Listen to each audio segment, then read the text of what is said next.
저는 조금 그런 좀 보람, 내가 느끼는 보람. 그러니까 남이 칭찬해 주는 게 해주면 좋죠. 누구도 좋죠. 근데 정말 그게 핵심이 아니라 내 스스로 내가 좀 잘한 것 같아. 내가 누굴 도와준 것 같아. 도움이 된 것 같아. 이럴 때 조금 뭔가 좀 기분이 좋아요. 그래서 실시간도 하는 거예요. 가끔은 헛소리도 하지만 가끔은 도움이 될 걸 아니까. 맞잖아요. 사람이 막 100마디를 떠들어. 그러면 여기 계신 분들 다 성인이고 알아서 걸러 들을 수 있잖아요. 그럼 알아서 걸러 듣는 과정에서 한두 개는 건질만한 게 있을 수 있잖아요. 그래서 그런 측면에서 저의 방송이 나름 의미가 없지는 않지는 않더라. 그렇게 봅니다. 이것도 약간 자뻑이죠. 또 우리 업체는 특징이 막 중구난방으로 저한테 융단폭격으로 이렇게 전화가 오거나 상담이 오지 않아요. 거의 대부분이 유튜브나 카페나 어떤 블로그 같은 데서 글이나 영상을 접한 후에 이 사람은 한번 믿어볼 만하니까 얘기나 한번 들어보자, 이런 신랑님들이 거의 대부분이기 때문에 저는 성수기 같은 거를 느끼기가 쉽지 않을 수 있어요. 그러니까 되게 어떻게 보면 우리 유명세라고 해야 되죠. 우리 업체 유명세 자체가 잔잔합니다. 잔잔해요. 뭐 어떤 이쁜 신부 영상을 통해 가지고 갑자기 폭발적으로 상담이 늘어나는 경우도 없죠. 왜냐면 우리 다 모자이크 처리하니까. 또 어떤 이슈를 활용해 가지고 유행을 선도해 가지고 카페에서 어떤 유행을 선도하는 방식을 새로 도입하면서 그렇게 하는 것도 없잖아요. 그래서 우리는 좀 이렇게 잔잔하게 갑니다. 그리고 전화 오는 90%가 저를 알아요. 우리 신랑님들이 뭐 카페에서 봤든 얼굴은 아는 건 아니죠. 유튜브에서 봤으면 얼굴은 알겠죠. 근데 90%가 저를 알고 전화해요. 알고 문자해요. 90%가. 뭐 카페에서 봤다면 글 잘 보고 있습니다. 뭐 아니면 글을 몇 개 봤는데요. 또는 유튜브면 영상 몇 개 봤는데 한번 뭐 좀 직접 물어보고 싶어서 전화했어요. 뭐 이렇게 하지. 그게 90%가 넘어요. 뭐 그 영상이나 카페도 그렇잖아요. 다 모자이크니까 뭐 어떤 인쁜 신부를 보고 전화할게, 그럴 리가 없잖아요. 사장님 말 들어보니까, 사장님이 하는 말을 생각해 보니까 다 그렇게 진지해요. 진지합니다. 대부분은 저를 좀 알고 전화해요. 제 성향이 드러나잖아요. 제 성향이 드러나고 있잖아요. 글 속에서도 성향이 있고 영상에도 성향이 있고 제 성향을 보고 전화를 하신다고. 그런 측면들이 많아요. 우리 업체는. 그래서 우리 신랑님들의 특징들도 물론 사람마다 좀 의심이 좀 많으신 분, 좀 나쁜 쪽으로는, 또 너무 꼼꼼하신 분, 또는 너무 조금 돈에 돈 하시는 분 등등등 이런 쪽 분들도 계시지만 그거는 단점이지 거의 99% 우리 신랑님들은 진지합니다. 진정성 있어요. 진정성. 그럼 다른 업체는 아닙니까? 아닌 경우들이 있어요. 많지 않지만 의외로 있습니다. 뭐 예를 들면 베트남 여자라고 쉽게 생각하고, 그 다음에 특히 그런 사람들이 이제 불법 에이전시한테 가가지고 이런 분들이 있긴 있습니다. 있어요, 실제로. 결혼인데도 불구하고, 이렇게 큰 돈이 들어감에도 불구하고 그런 분들이 있습니다. 그런 분들이 저한테 전화를 할까요? 아니면 저랑 전화를 하고 나서 계약을 할까요? 제가 첫 번째 전화했을 때부터 또 막 제 말을 할 텐데, 예를 들면 우리는 노력을 해야 된다, 뭐 이런 말도 계속 할 거란 말이에요. 얼마나 엊그제 상담 가서도 계속 그 얘기 했어요. 우리가 할 건 해야 되지만 그러면 이 사람은 듣기 싫어요. 물론 모든 신랑님들은 원하는 사람을 만나고 싶어 하지. 근데 그 원하는 사람과 잘 살고 싶어 해요. 대부분은. 그렇기 때문에 저의 얘기를 들어주는 거예요. 왜? 10개 중에 한두 개는 건질만한 얘기들이 있으니까.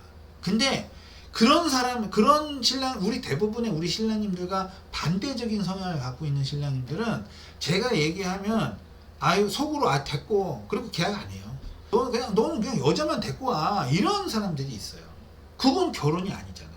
그런 분들은 저랑 계약을 아예 안 해요. 애초부터 안 해요.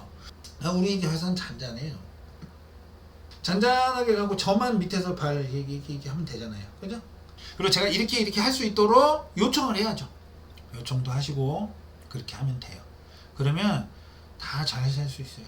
면담도 이번에 신부님도 면담 다 했는데 걱정이 없습니다. 한 명 걱정이 있었는데 걱정 안 해도 될 것 같아요. 아주 지금 순항 중이다. 이렇게 보시면 돼요. 작년에 파혼한 신랑님도 제 의견을 얘기한 거지 제가 뭐 파혼해라 마라 그렇게 말할 수 없어요. 물론 제가 결론적으로 어떻게 되냐고 물어보면 저는 파혼을 하는 게 맞다고 생각합니다가 나오죠. 제 입에서는 저는 파혼을 하는 게 맞는 것 같습니다. 이렇게 제 워딩이 나왔죠. 하지만 결국에는 신랑님이 결정하시는 겁니다 라고 했죠. 근데 신랑님이 파혼했죠. 작년에 한 건. 그 결산에 적혀 있죠. 정상적인 신부가 아니라면 당연히 그거는 뒤도 안 돌아보고 파혼을 해야 돼요. 근데 정상적인 신부라면 이런 단점을 갖고 있는 거잖아요. 또는 나와 안 맞는 면이 있는 거고 또는 나랑 좀 이렇게 척해지는 그런 특징이 있는 거잖아요. 어떤 특징. 모두 다 안 맞는 거는 둘 중에 한 명은 비정상인 거고 그러면 파혼이 하는 게 맞는 건데 그게 아닌 어떤 특징적인 그런 경우들은 신중히 해야 돼요. 이 사람을 만난다는 게 쉬운 것 같아도 국제결혼이 되게 쉽잖아요. 만나는 게. 근데 그 신중해야 돼요. 왜냐하면 사람은 쉽게 고쳐지지는 않아요. 근데 습관이나 어떤 패턴으로 바뀔 수 있어요. 다른 패턴과 습관들로 충분히 개선될 수 있단 말이죠. 그렇기 때문에 신중하셔야 돼요. 우리 신랑들한테도 그런 얘기 많이 드려요. 신중하셔야 된다. 습관이나 패턴으로 바뀔 수 있어요. 제 말은 본성은 안 변하죠. 그러니까 본성은 봐야 돼. 그러니까 본성이 나쁜 사람이면 그거는 좀 답이 없어요. 본성이 나쁜 사람이 있어. 있어요. 본성. 제 주변에도 있었어요. 여자도 있었고 남자도 있었고. 본성이 나쁜 사람은 주변에 의외로 많습니다. 예를 들면 아주 이기적이거나 아주 이기적인 사람이 있어요. 자기 마음만 중요하고 그런 사람이 있어. 그러면 그 사람이 비즈니스는 잘할지 모르겠지만 이 결혼에서는 조금 힘들어요. 그 본성은 좋은 사람이어야 돼. 본성은. 저는 누가 봐도 본성이 나쁜 사람은 아니잖아요. 그렇게 본성이 나쁜 사람하고는 결혼하면 안 돼. 딱 보여요. 근데 여자들도 몇 마디만 나눠봐도 본성이 드러나요. 눈빛에서, 말투에서 또 본성이 드러나요. 그리고 눈이 좀 싸나워요. 제가 불편하면 우물을 파는 스타일이라서 그냥 우리 똑같아요. 밥 먹고 제가 집에 있다. 그럼 뭐 아침에 일어나서 저는 일하고 편집은 집에서 주로 하니까 편집하고 그 다음에 제 공부 조금 하고 그 다음에 그러면 점심때예요. 점심 먹고 그리고 산책 가요. 저기 와이프가 집에 하루 종일 있으면 심심하니까 바깥바람 좀 쐬라고 저기 예를 들면은 버스 정류장으로 한 3정거장 가서 뭐 거기가 롯데리아일 수도 있죠. 롯데리아 갈 수도 있고 아니면 저기 메가커피 가서 갈 수도 있고 그런 식으로 어디를 정해요. 그러면 아니면 오늘은 메가커피 농협 그 다음에 옷가게에서 구경하고 들어오자 이런 식으로 루트를 짜요. 와이프가. 그러면 저는 따라가요. 혼자 가기 무섭기도 하고 돈도 내줘야 되니까 따라가요. 그렇게 하고 들어와서 요즘은 에어컨 틀고 놀아요. 쉬어요. 그러다가 누워서 저기 각자 유튜브 보다가 유튜브 한 뭐 조금 보다가 또 이렇게 뭐 부부들이 하는 거 이렇게 뽀뽀 뭐 이렇게 놀다가 또 저는 이제 그렇게 한 30분 쉬었다가 또 일어나가지고 뭐 일 없는 날, 일 아예 없는 날. 저는 일을 하나도 안 하는 날은 없어요. 뭐 편집을 했든 뭐 아니면 신랑님을 만나러 가든 아니면 신랑님 시부들 면담을 하든 뭐 서류를 준비하는, 저는 단 하루도 아예 쉬는 날은 없어요. 뭐 예를 들어서 뭐 캠핑을 간다. 전 캠핑 같은 거 안 가요. 그래서 와이프랑 이번에 홍대 가서 맛있는 거 먹고 오기로 했고. 그러니까 저는 일상이 좀 그런 사람이에요. 뭐 캠핑을 애기가 생기면 가야지. 애기가 생기면 가야죠. 그래서 뭐 하루 종일 일을 안 하는 경우가 없어서 우리 신랑님들은 알아요. 언제든 문자 보내면 전화하는 거 알아요. 카톡 보내면 전화하고, 아니면 답장 바로 주고. 쉬는 날이 없어요. 대신에 그에 반해서 제가 사장이니까 유연하죠. 근데 하루도 일 안 하는 날은 없어요. 그렇게 하고 뭐 오후에 또 잠깐 편집을 한다거나 아니면은 좀 앉아서 이렇게 쓰죠. 구상.